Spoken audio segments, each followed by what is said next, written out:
YNC news కి స్వాగతం. Bulletin ముందుగా హెడ్లైన్స్ చూద్దాం.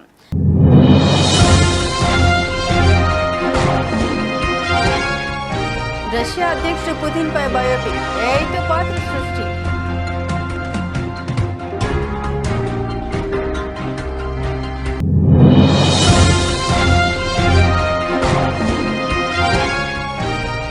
జైలుకు వెళ్లకుండా ఉండేందుకు కేరళ సీఎం బీజేపీతో రాజీ పడ్డారు. ఎన్నికల ప్రచారంలో సంచలన వ్యాఖ్యలు చేసిన ప్రియాంక గాంధీ.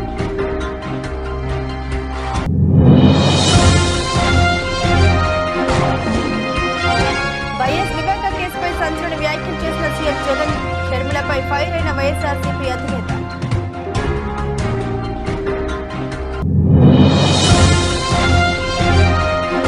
దగాపడిన రాష్ట్రాన్ని కాపాడుకునేందుకు ముందుకు రావాలి. శ్రీకాకుళం మహిళా సభలో కేంద్ర అధినేత చంద్రబాబు.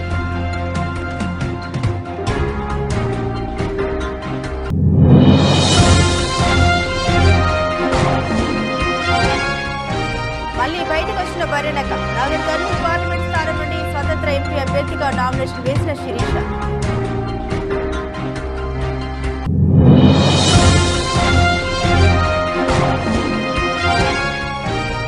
మోడీ 10 ఏళ్ల పాలనపై కాంగ్రెస్ ఆర్టీసీ విడుదల చేసిన సీఎం రేవంత్.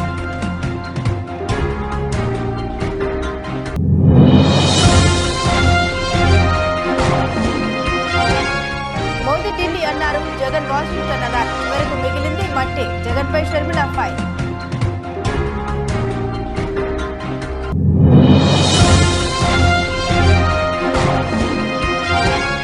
కృష్ణ గారిని పవన్ కళ్యాణ్ విమర్శించడం షాక్ కి గురి చేసింది. పవన్ కళ్యాణ్ వ్యాఖ్యలు తప్పుపట్టిన నరేష్.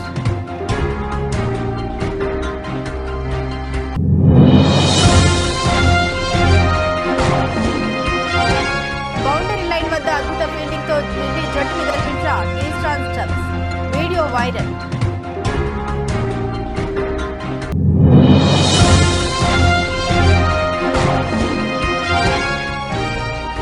స్పీడ్ పెంచిన సలాటు. త్వరలో ప్రభాస్ ని కనుగొన్న ప్రశాంత్.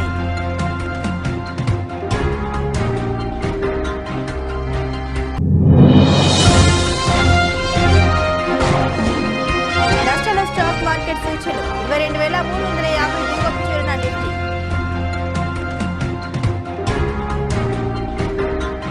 అనేక వివాదాలకు కేర్ ఆఫ్ అడ్రస్ రష్యా అధ్యక్షుడు వ్లాదిమిర్ పుతిన్ జీవితంపై ఒక బయోపిక్ తెరకెక్కింది. పోలాండ్కు చెందిన డైరెక్టర్ బెసెలిల్ ఈ సినిమాను తెరకెక్కించారు. ఈ సినిమాకు పుతిన్ అని పేరు పెట్టారు. ఇప్పటికే 2.5 నిమిషాల ట్రైలర్ను విడుదల చేశారు. పుతిన్ కు సంబంధించిన 6 దశాబ్దాల జీవితంలోని అనేక అంశాలను ఈ చిత్రంలో చూపించనున్నారట. చిత్రాన్ని సైకలాజికల్ థ్రిల్లర్ గా పేర్కొనడం గమనార్హం.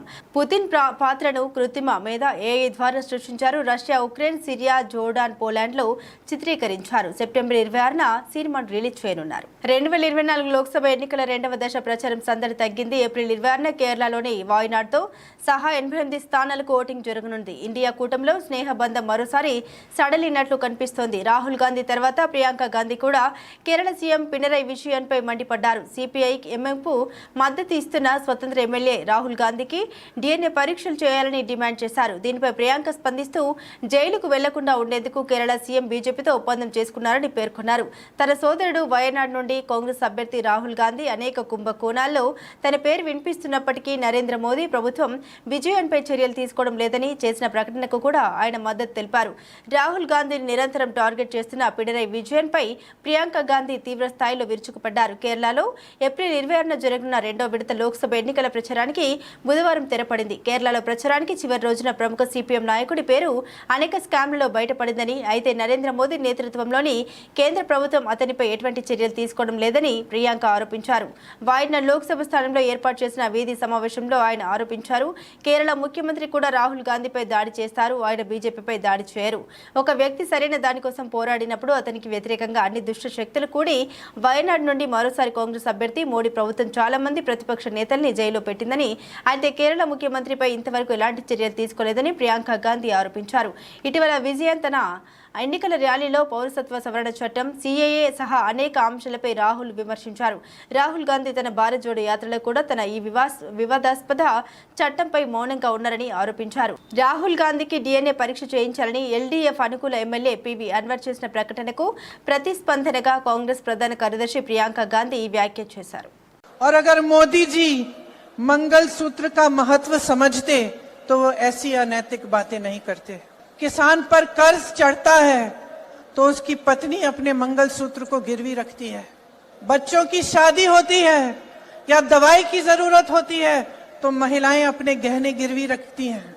ये बात ये लोग नहीं समझते और इसका प्रमाण ये है कि जब नोटबंदी हुई और महिलाओं की बचत इन्होंने ली, इन्होंने कहा कि बैंकों में पहुंचाओ, तब मोदी जी कहां थे? तब मोदी जी क्या कह रहे थे? ले रहे थे आपसे। जब देश में उन्होंने कहा कि कल से लॉकडाउन हो जाएगा और सारे मजदूर पूरे देश भर से, बेंगलोर से भी, यूपी, बिहार, अलग अलग जगहों में पैदल निकले क्योंकि इन्होंने ट्रेनें बंद कर दी, बस बंद कर दी। तब जब खाना नहीं मिल रहा था शहरों में, जब कोई चारा नहीं था, तो महिलाओं ने अपने गहने, अपनी बचत गिरवी रखी। तब मोदी जी कहां थे? किसान आंदोलन हुआ, 600 किसान शहीद हुए, उनकी विधवाओं के తెలుగు రాష్ట్రాల్లో కలకలం రేపిన మాజీ మంత్రి వైఎస్ వివేకానందరెడ్డి హత్య కేసులో సంచలన వ్యాఖ్యలు చేశారు ఆంధ్రప్రదేశ్ ముఖ్యమంత్రి వైఎస్ జగన్మోహన్ రెడ్డి. పులివెందులలో నామినేషన్కు ముందు ఏర్పాటు చేసిన బహిరంగ సభలో ఆయన మాట్లాడుతూ, నా ఇద్దరు చెల్లెమ్మలతో కుట్రలు చేస్తూ రాజకీయాలు చేస్తున్నారు. మా వివేకం చిన్నారను ఎవరు చంపారో, ఎవరు చంపించారో ఆయనకు, ఆ దేవుడికి, జిల్లా ప్రజలందరికీ తెలుసన్నారు సీఎం జగన్. మా ఇద్దరి చెల్లెమ్మల్ని ఎవరు పంపించారో ప్రజలందరికీ తెలుసు.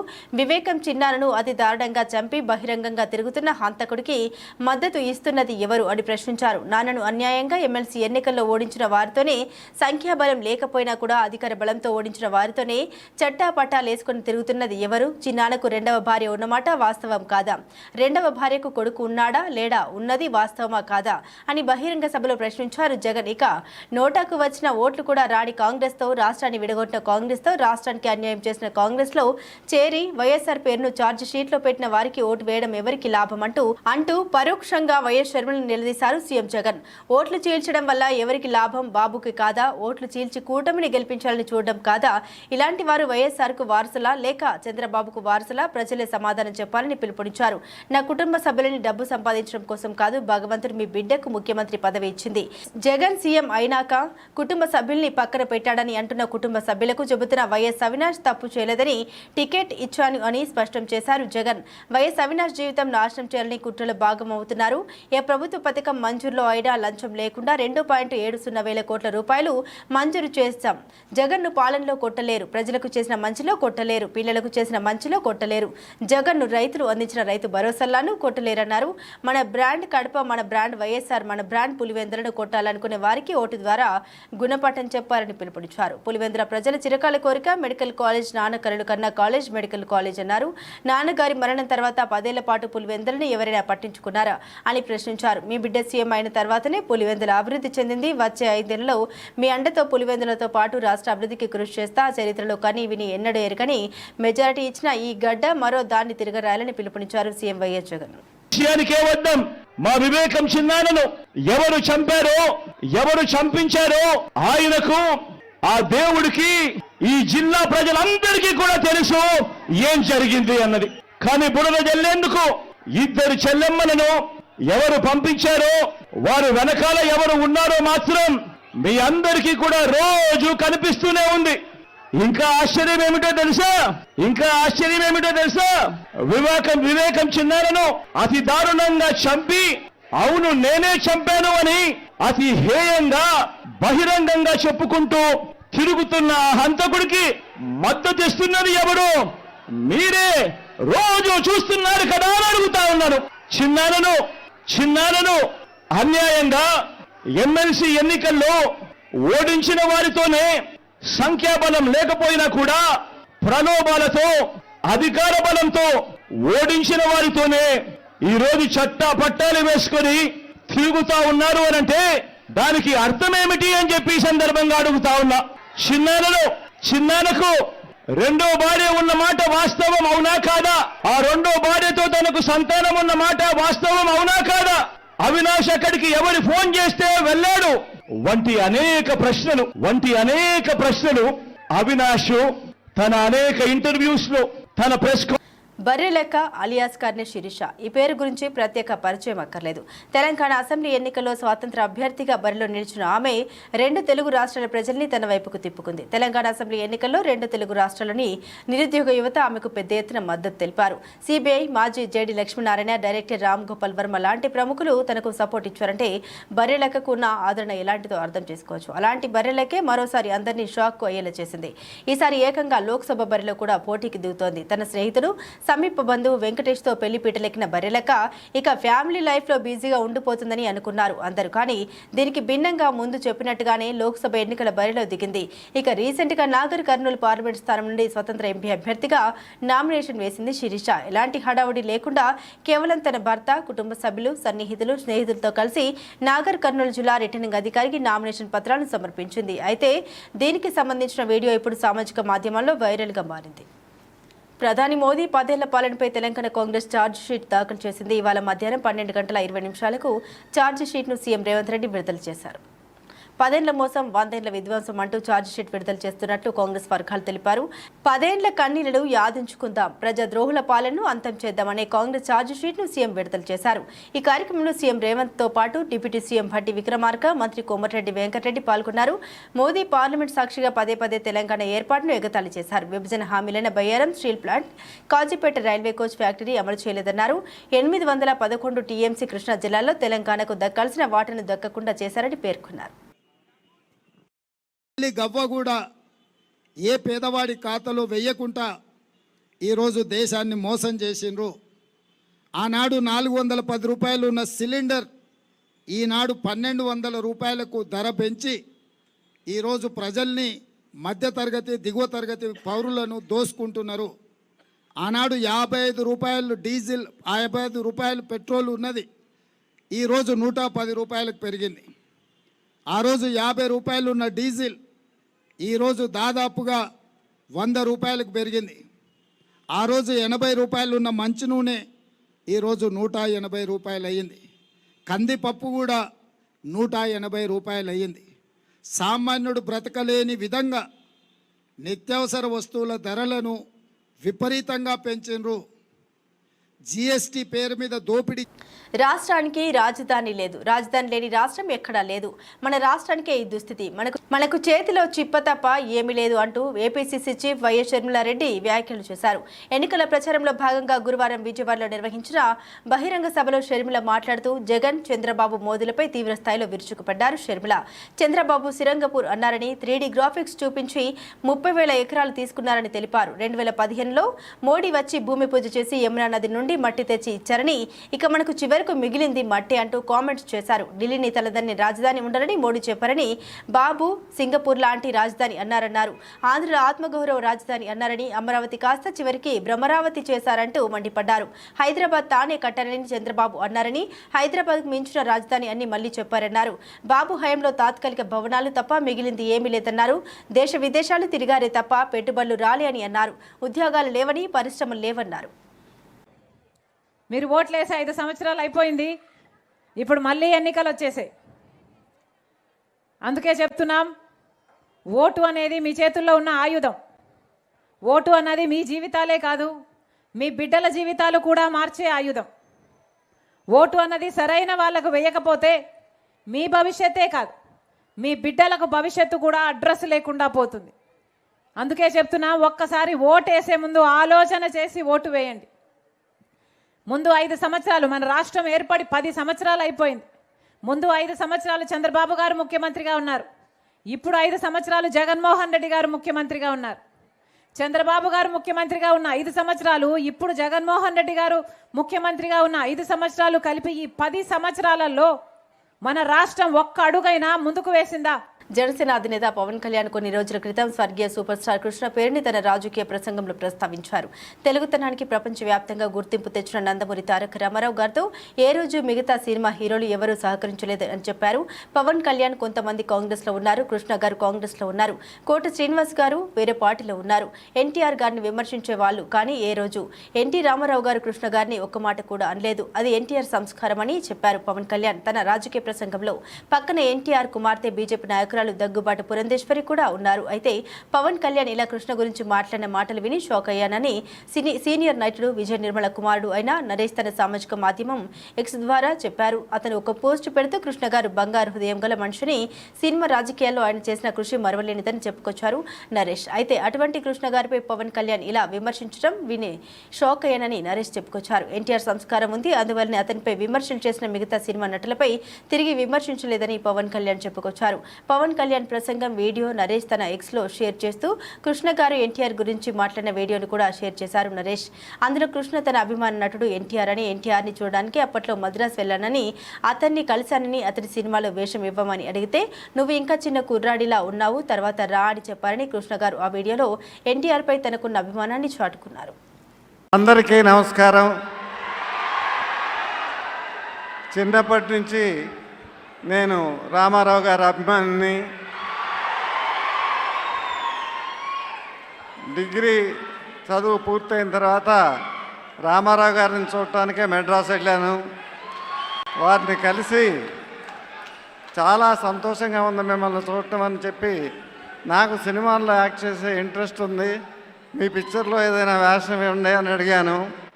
ఇంకా నువ్వు చిన్న కుర్రాళ్ళలాగా ఉన్నావు, 2-3 సంవత్సరాలు ఆగితే డెఫినెట్గా నువ్వు పనికొస్తావు, నీకు వేషం ఇస్తానని చెప్పారు. ఈలోగా ఆదిత్య సుబ్బారావు గారు నన్ను తేనె మనసుల్లో హీరోగా ఇంట్రడ్యూస్ చేశారు. నేను ఇండస్ట్రీకి వచ్చినాక 5వ పిక్చరు స్త్రీ జన్మ ఫస్ట్ టైం నా అభిమాన కథానాయకుడు రామారావు గారితో తమ్ముడుగా నటించే అవకాశం కలిగింది. మనందరి ఆంధ్ర రాష్ట్రానికి తెలుగుతనానికి ప్రపంచ వ్యాప్తంగా గుర్తింపు తెచ్చిన శ్రీ నందమూరి తారక రామారావు గారు ఏ రోజు కూడా ఆయనతో కూడా అందరూ సినిమా హీరోలు ఎవరు కూడా ఆయనతో సహకరించాల.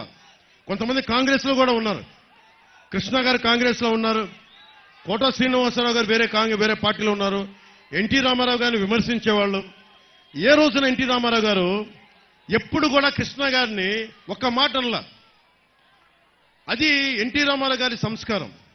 అలాగే తెలుగుదేశం మహిళలకు తెలుగుదేశం పార్టీ పుట్టినీళ్లు, నాకు ఆడబిడ్డలు లేరు, మీరే నాకు ఆడబిడ్డలు, అండగా నిలవండి, మిమ్మల్ని మహాశక్తిగా తీర్చిదిద్దే బాధ్యత నేను తీసుకుంటాను.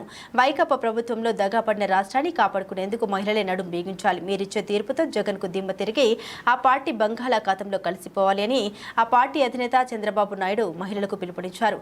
శ్రీకాకుళంలో బుధవారం ఉదయం మహిళలతో నిర్వహించిన సభలో ఆయన మాట్లాడారు. తేదేపా హయాంలో డ్వాక్రా సంఘాలు ఏర్పాటు చేసినప్పుడు అంతా నవ్వారు. మహిళలకు రివాల్వింగ్ ఫండ్, వడ్డీ లేని రుణాలు ఇచ్చాం, పసుపు కుంకుమ పథకం కింద ఆర్థిక సహాయం చేశాం. మన ప్రభుత్వం అధికారంలోకి రాగానే ప్రతి మహిళకు నెలకు 1500 రూపాయల చొప్పున 5 ఏళ్లలో 90,000 ఇస్తాం. చదువుకునే ప్రతి బిడ్డకు 15,000 చొప్పున ఇస్తాం. ఏడాదికి 3 గ్యాస్ సిలిండర్లు ఉచితంగా ఇస్తాం. ఆర్టీసీ బస్సులో ఉచిత ప్రయాణ సౌకర్యం కల్పిస్తాం. పెట్రోల్ నిత్యావసరాలు ఆకర్షణ అంటున్నాయి. పక్కనే ఉన్న ఒడిశాతో పోల్చుకుంటే పెట్రోల్ ఉత్పత్తి ధరలు 10% ఎక్కువగా ఉన్నాయి. ఉత్తరాంధ్ర ద్రోహి ముఖ్యమంత్రి జగన్ ఒక్క ప్రాజెక్ట్ అయినా కట్టారా? రోడ్లు వేశారా? నీళ్లు ఇచ్చారా? ఉద్యోగాలు ఇచ్చారా? రాష్ట్రంలోనే తక్కువ తలసరి ఆదాయం ఎక్కువ వలసలు ఉన్న జిల్లా శ్రీకాకుళం.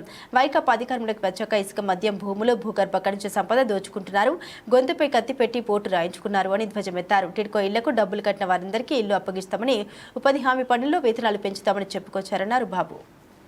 సేవాభావంతో వచ్చింది, నీతి నిజాయితీగా ఉంది. అలాంటి నాయకురాలు మీరు ఎన్నుకుంటే ఈ విజయనగరం ప్రజలకు న్యాయం జరుగుతుంది. అది మా భరోసా. నేను పవన్ కళ్యాణ్ గారు ఇద్దరం మీకు భరోసా ఇస్తున్నామని చెప్పి నేను మీకు తెలియజేస్తున్నా. రెండోది, కె అప్పలనాయుడు ఒక సాధారణమైన కార్యకర్త. ఈరోజు విజయనగరం ఎంపీగా ఇచ్చామంటే అది మా ఆలోచన విధానం. సైకో జగన్ ఎవరికి ఇస్తాడంటే డబ్బులుండే వాళ్ళకి, లేకపోతే కాళ్ళు పట్టుకునే వాళ్ళకి, లేకపోతే ఊడిగం చేసే వాళ్ళకి ఇస్తారు. ఐపీఎల్ 2024 టోర్నీలో భాగంగా బుధవారం అరుణ్ జైట్లీ స్టేడియంలో Gujarat Titans versus Delhi Capitals జట్ల మధ్య మ్యాచ్ జరిగింది. చివరి చివరి బాల్ వరకు ఉత్కంఠభరితంగా సాగిన ఈ మ్యాచ్లో 4 పరుగుల తేడాతో ఢిల్లీ జట్టు విజయం సాధించింది. దీంతో ఈ సీజన్లో ఢిల్లీ 4వ విజయాన్ని అందుకుంది. తొలుత బ్యాటింగ్ చేసిన ఢిల్లీ క్యాపిటల్స్ జట్టు 224 పరుగులు చేసింది. 225 పరుగుల లక్ష్య ఛేదనలో గుజరాత్ పోరాడి ఓడింది. నిర్ణీత 20 ఓవర్లలో గుజరాత్ 8 వికెట్ల నష్టానికి 220 పరుగులకే పరిమితమైంది. ఈ మ్యాచ్లో Delhi player Stubbs boundary line వద్ద అద్భుత ఫీల్డింగ్ గుజరాత్ జట్టు ఓటమికి కారణమైంది. ఇందుకు సంబంధించిన వీడియో సోషల్ మీడియాలో వైరల్ అవుతుంది. ఢిల్లీ క్యాపిటల్స్ నిర్దేశించిన 225 పరుగుల లక్ష్యాన్ని ఛేదించే క్రమంలో గుజరాత్ టైటాన్స్ జట్టు 18 ఓవర్లకు 7 వికెట్ల నష్టానికి 188 పరుగులు చేసింది. ఆ సమయంలో రషీద్ ఖాన్, సాయి కిషోర్ క్రీజుల్లో ఉన్నారు.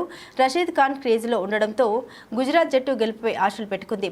19వ ఓవర్ రసిక్ సలాం వేయగా తొలి బంతిని రషీద్ ఖాన్ 4 కొట్టాడు. రెండో బంతిని 6 కొట్టే క్రమంలో బౌండరీ లైన్ వద్ద స్టబ్స్ గాల్లోకి ఎగిరి అద్భుతమైన క్యాచ్ అందుకునే ప్రయత్నం చేశాడు. కానీ వీలు కాకపోవడంతో గాల్లో ఉండగానే చేతిలో బంతిని మైదానంలోకి విసిరాడు. దీంతో 6 పరుగులు రావాల్సింది 1 పరుగు మాత్రమే వచ్చింది. 19 ఓవర్లో మొత్తం గుజరాత్ టైటాన్స్ 18 పరుగులు రాబట్టింది. దీంతో స్కోర్ 200 పరుగులు దాటింది. బాహుబలి 2 తర్వాత ప్రభాస్ రేంజ్ కి తగ్గ హిట్ కోసం ఎదురుచూసిన అభిమానులకు సలార్ సినిమాతో భారీ హిట్ అందించాడు. గత డిసెంబర్లో ప్రశాంత్ నీల్ దర్శకత్వంలో ప్రభాస్ హీరోగా తెరకెక్కిన సలార్ సినిమా రిలీజ్ అయి భారీ విజయం సాధించి ఏకంగా 700 కోట్ల గ్రాస్ కలెక్షన్స్ ను వసూలు చేసింది. ఫుల్ లెంత్ యాక్షన్ ఎంటర్టైనర్ గా తెరకెక్కిన సలార్ సినిమాపై ఉన్న అంచనాలు అందుకొని ప్రభాస్ ఫ్యాన్స్ కి ఫుల్ జోష్ ఇచ్చింది. ఇక సలార్ 2 కూడా ఉందని ముందే ప్రకటించారు. సలార్ సినిమాలో క్లైమాక్స్ లో ప్రభాస్ కి ఇచ్చిన ఎలివేషన్ చూసి పార్ట్ 2 కోసం అభిమానులు ఎంతగానో ఎదురు చూస్తున్నారు. అయితే ప్రస్తుతం ప్రభాస్ కల్కి రాజా సాబ్ సినిమాలతో బిజీగా ఉన్నారు. ప్రశాంత్ నీల్ మాత్రం సలార్ 2 ప్రీ ప్రొడక్షన్ పనులతో బిజీగా ఉన్నారు. తాజా సమాచారం ప్రకారం Salaar 2 cinema pre production work almost అయిపోయిందని టాక్ వినిపిస్తోంది. త్వరలోనే ప్రశాంత్ నీల్ ప్రభాస్ ని కలిసి సలార్ 2 కథ మొత్తం డైలాగ్ వర్షన్ తో వినిపించనున్నారట. ప్రభాస్ తో పాటు మిగిలిన యాక్టర్స్ ని కూడా కలిసి సలార్ 2 నేరేషన్స్ ఇవ్వనున్నట్లు సమాచారం. అలాగే పార్ట్ 1 లో ఉన్న శృతి హాసన్, శ్రీయారెడ్డి, బాబీ సింహ, పృథ్వీరాజ్, సుకుమారన్ లాంటి స్టార్ యాక్టర్స్ తో పాటు మరి కొంతమంది యాక్టర్స్ కూడా సలార్ 2 లో కొత్తగా చేరనున్నట్లు తెలుస్తోంది. కల్కి ఆల్రెడీ షూట్ పూర్తి చేసుకుని పోస్ట్ ప్రొడక్షన్ లో ఉంది. రాజసాబ్ కూడా షూటింగ్ పూర్తి చేసుకుంటే 2025లో ప్రశాంత్ నీల్ సలార్ 2 షూట్ మొదలు పెడతారని సమాచారం. దేశీయ స్టాక్ మార్కెట్ సూచీలు గురువారం నష్టాలతో ప్రారంభమయ్యాయి. ఆసియా మార్కెట్లలోని ప్రతికూల కదలికలు దేశీయంగా ప్రభావితం చేస్తున్నాయి.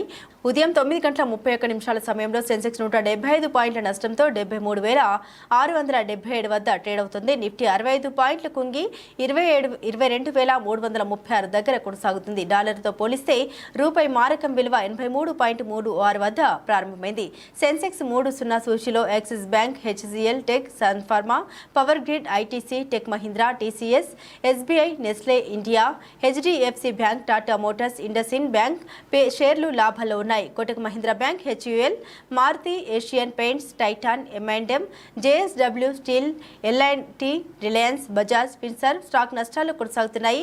అమెరికా మార్కెట్లు బుధవారం ఇంట్రాడేలో ఒడిదుడుకుల్లో చలించినప్పటికీ చివరకు లాభాలతో ముగిశాయి.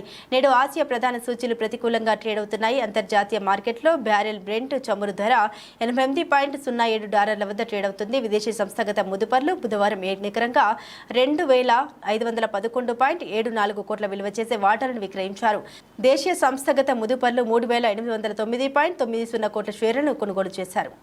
మీడియా సమక్షంలో బహిరంగ చర్చకు రావాలని బూడి ముత్యాల నాయుడుకి సవాల్ విసిరారు CM Ramesh. Anakapalli YCP MP అభ్యర్థి బూడి ముత్యాల నాయుడు సోమవారం నామినేషన్ అనంతరం మీడియా సమక్షంలో బీజేపీ కూటమి ఎంపీ అభ్యర్థి సీఎం రమేష్ పై విరుచుకుపడ్డారు.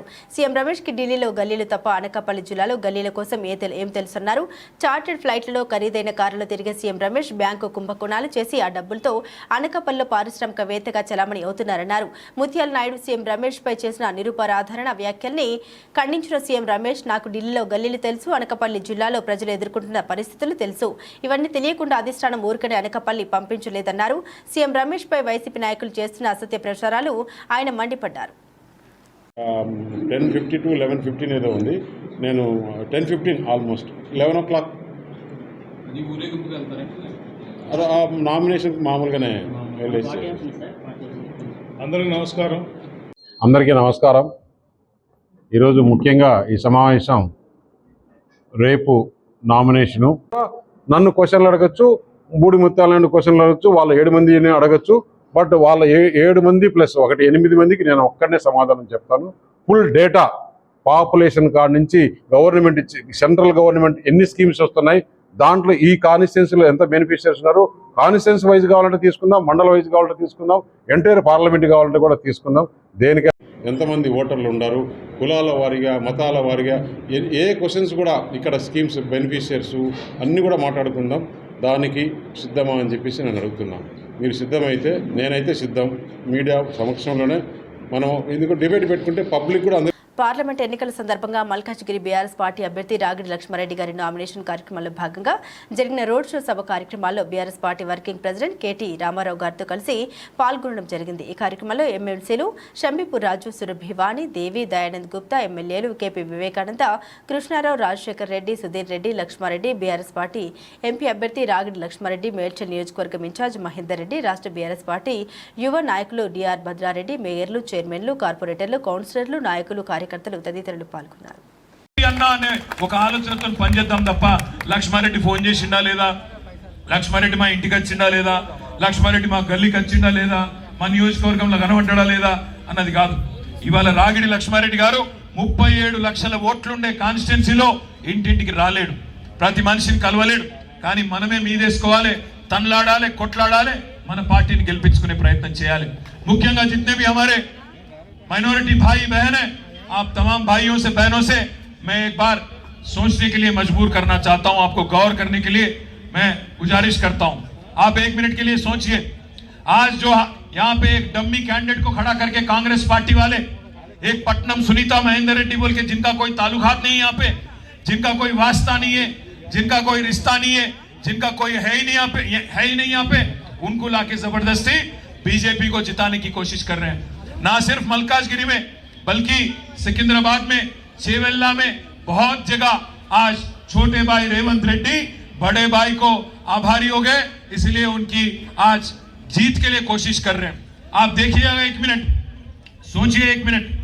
रेवंत रेड्डी जो आदमी है किसके लिए काम कर रहा है? बड़े भाई राहुल गांधी के लिए काम कर रहा, मोदी के लिए काम कर रहा.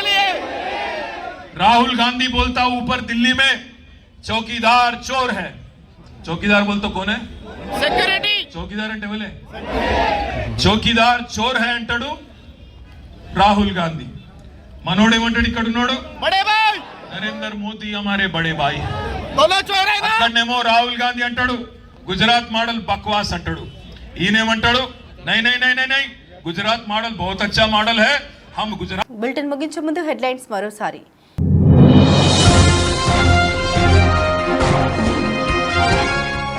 రష్యా అధ్యక్షుడు పుతిన్ పై బయోపిక్, ఏఐతో పాత్ర సృష్టి.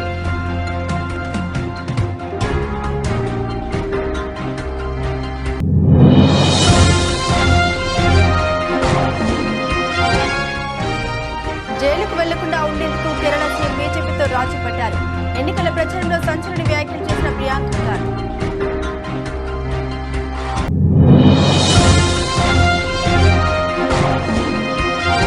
వైఎస్ వివేక కేసుపై సంచలన వ్యాఖ్యలు చేసిన సీఎం జగన్, షర్మిలపై ఫైర్ అయిన వైఎస్ఆర్సీపీ అధినేత.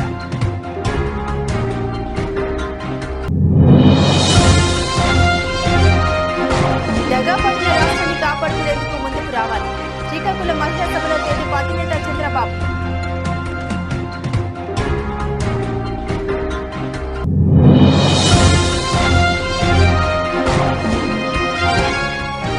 మళ్లీ బయటకు వచ్చిన బర్రెనక నాగర్ కర్నూలు పార్లమెంట్ స్థానం నుండి స్వతంత్ర ఎంపీ అభ్యర్థిగా నామినేషన్ వేసిన శిరీష.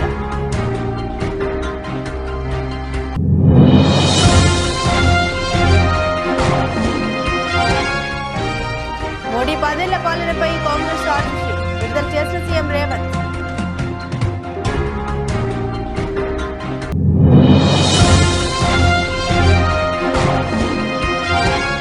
మోదీ ఢిల్లీ అన్నారు, జగన్ వాషింగ్టన్ అన్నారు. చివరకు మిగిలింది మట్టే. జగన్పై షర్మిల ఫైర్.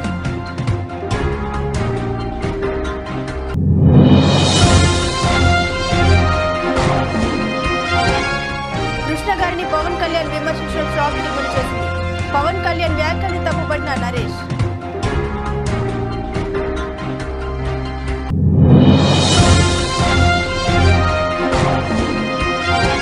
బౌండరీ లైన్ వద్ద అద్భుత ఫీల్డింగ్ తో ఢిల్లీ జట్టుని గెలిపించిన ఈస్టాన్ స్టబ్స్. Video viral.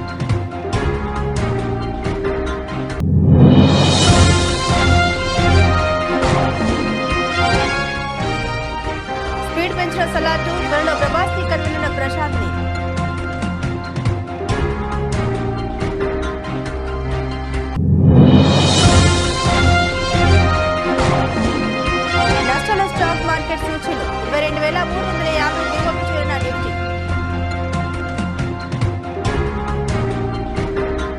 ఇవి బులెటిన్లోని విశేషాలు. తిరిగి మరో బులెటిన్తో మళ్ళీ కలుసుకుందాం. సెలవు.